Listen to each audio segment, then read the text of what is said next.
Hello everyone, I'm Teacher Michelle and welcome to another episode of Unang Math. In this episode, our lesson is about application of linear equations, and this is part 2 of this topic. In our previous episode, we already studied the first two types of questions about linear equations. In this episode, we will study the third and the fourth types of questions about linear equations. Okay, let's start.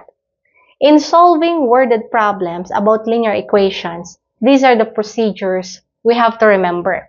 Okay, first, understand the meaning of the problem. Understanding the meaning of the problem is very important. Most worded problems about linear equations are very long and complicated. Understanding the meaning of the problem involves drawing pictures or representing the given in an understandable and easier way. And don't forget, we have to let x be what we're trying to find. Okay, second, we have to set up linear equation according to the meaning of the problem. Third, solve the linear equation. And lastly, verify that the solution fits the meaning of the problem. We can verify by substituting the value of x in our equation. Okay, let's have the third type of question about linear equation. This is about a problem involving distance, speed, and time. We have here the different formulas in finding the distance, speed, and time. Distance is speed times time. Speed is distance divided by time. Time is distance divided by speed. These are a lot of formulas to memorize. So for you to remember these formulas easier, you just have to remember this circle. D is distance, S is speed, T is time. This horizontal line means division. This vertical line means multiplication. So if we are trying to find the distance, then it's speed times time.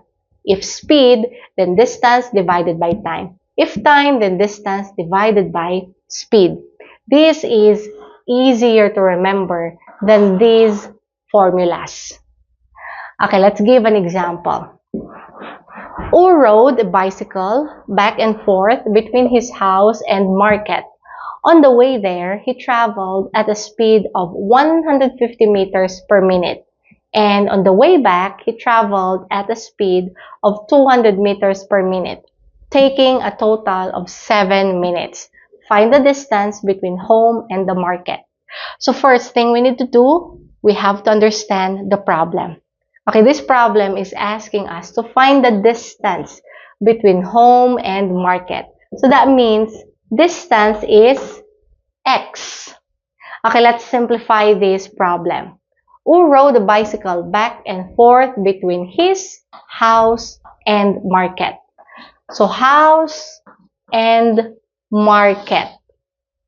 On the way there, he traveled at a speed of 150 meters per minute. So from home to market, this is 150 meters per minute. And on the way back, he traveled at a speed of 200 meters per minute. So from market, going back home, this is 200 meters per minute, taking a total of 7 minutes. So total time is 7 minutes. We have to find the distance between home and the market. So home and market. What is that distance? Okay, remember, in finding the distance, we have to multiply speed times the time.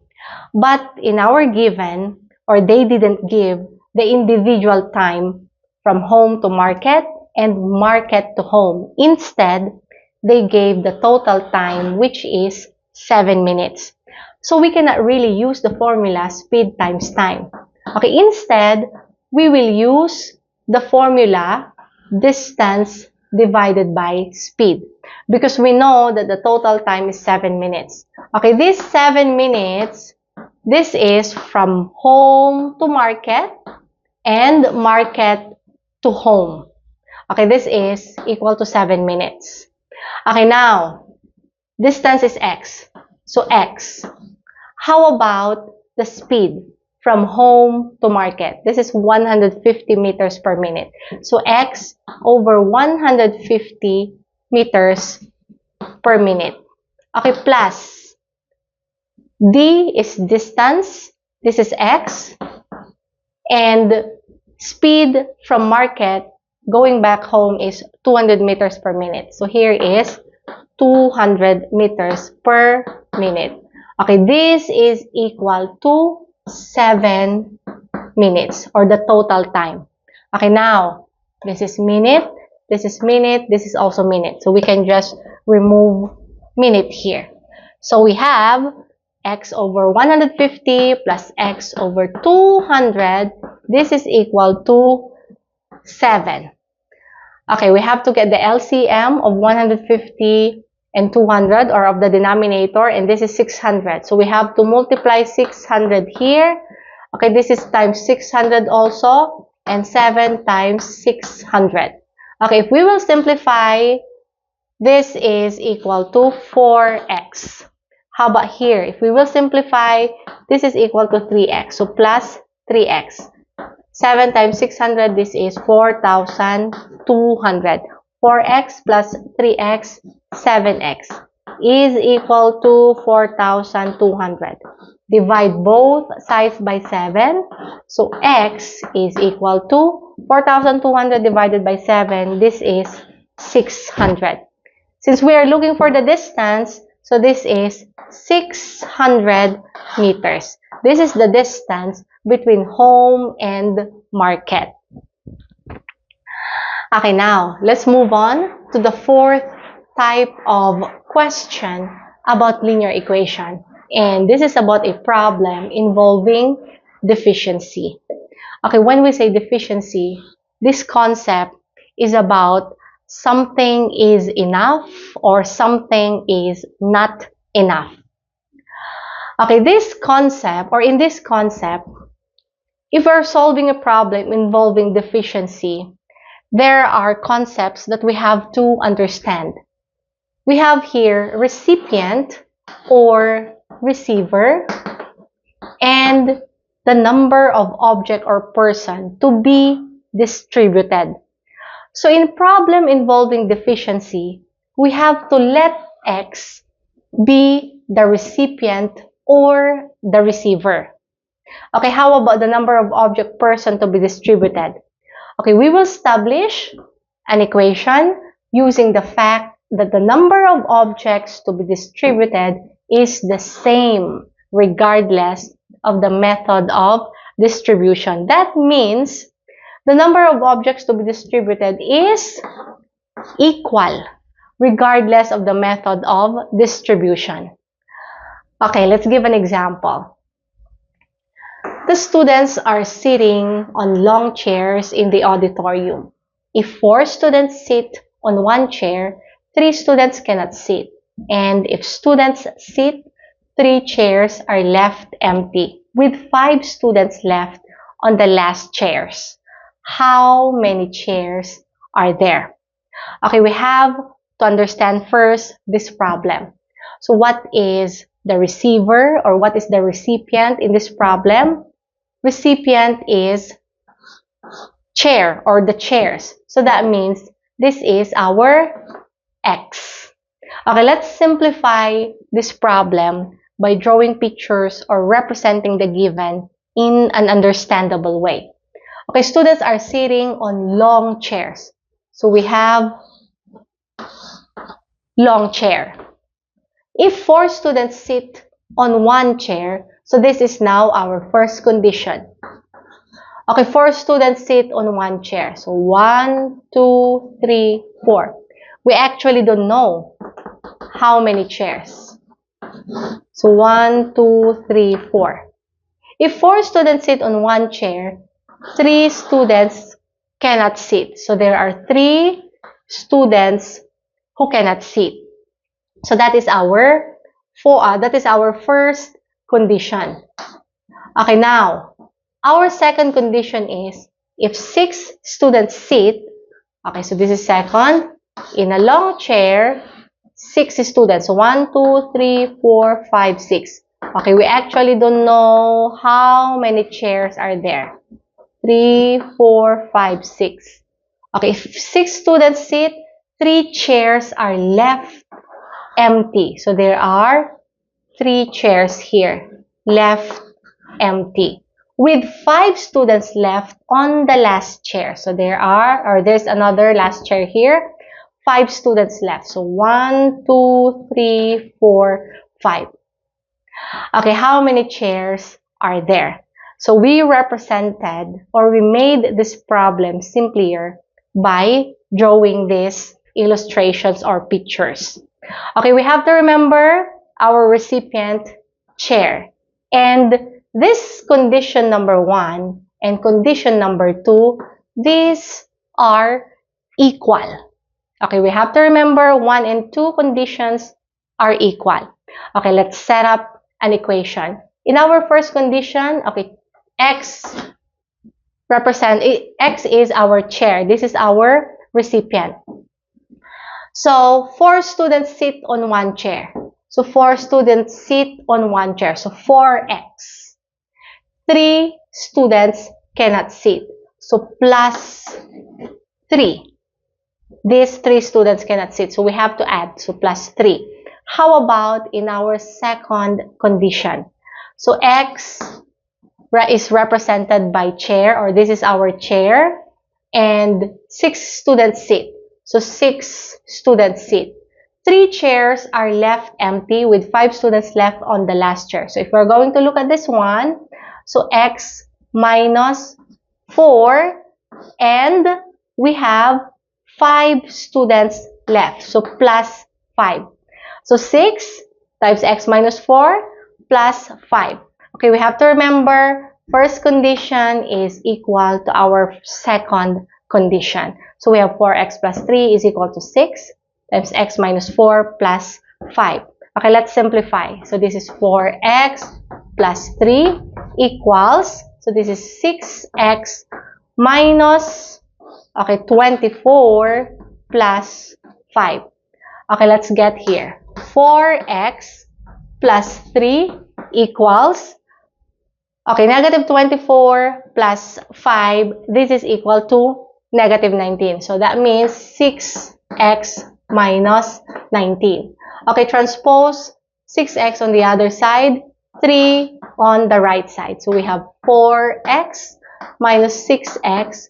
This is equal to negative 19 minus 3. 4x minus 6x, negative 2x, equals, this is negative 22. Okay, divide both sides by negative 2 to find the value of x.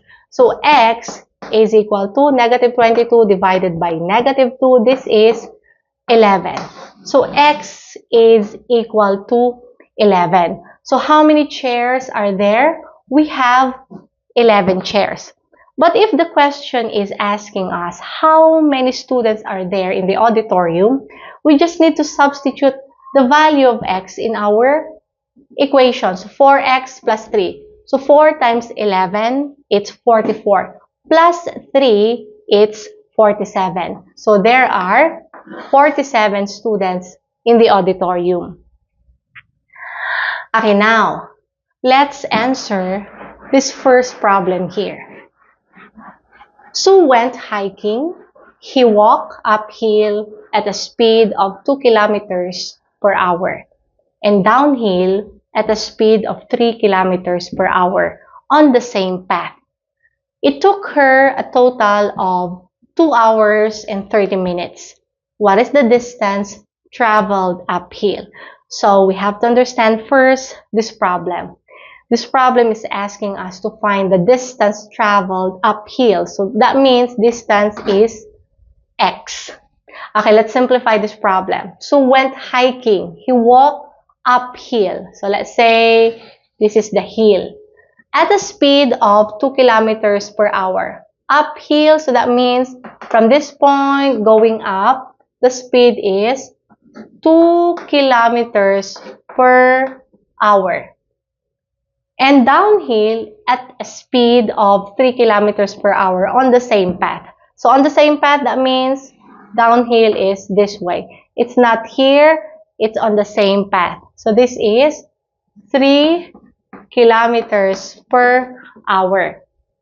It took her a total of 2 hours and 30 minutes. So total hour is 2 hours, 30 minutes. So this is the total time.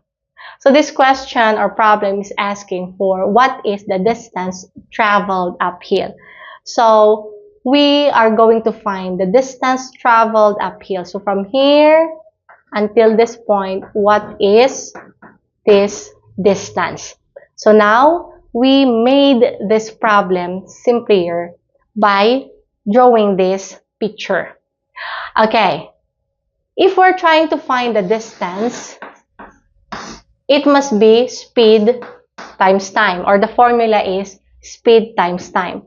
But in our problem, they didn't give the individual time from going uphill and going downhill. Instead, they give the total time, which is 2 hours, 30 minutes. So we cannot really use the formula speed times time. So what formula are we going to use? Since we know the total time, we will use distance divided by the speed. Okay, total time, this is 2 hours, 30 minutes.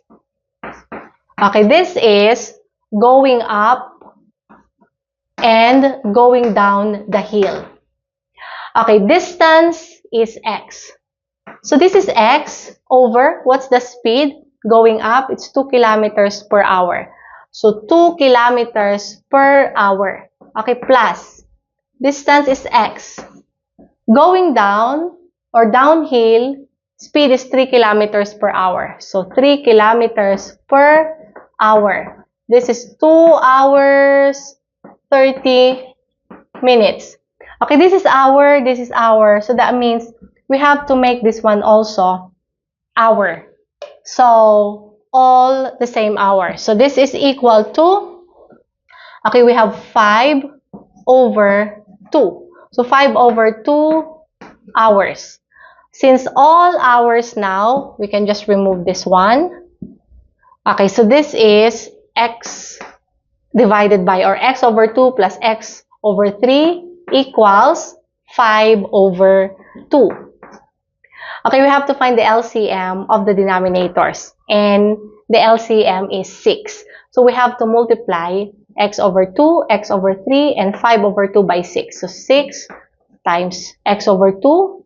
So x over 3 times 6 also. Here is also times 6. So if we will simplify, this is equal to 3x. Okay, plus, if we will simplify, this is equal to 2x. 5 over 2 times 6. So if we will simplify, this is 3. So this is 15. So 3x plus 2x is equal to 15. 3x plus 2x is 5x equals 15. So divide both sides by 5 to find x. So x is equal to 15 divided by 5, it's 3. Since we are looking for the distance traveled uphill, this is 3 kilometers. So distance traveled uphill is 3 kilometers. Okay, now, let's answer this last problem. According to this problem, to accommodate students for camping at the school playground, they assign them to tents. If 4 students are assigned to each tent, 16 students are left.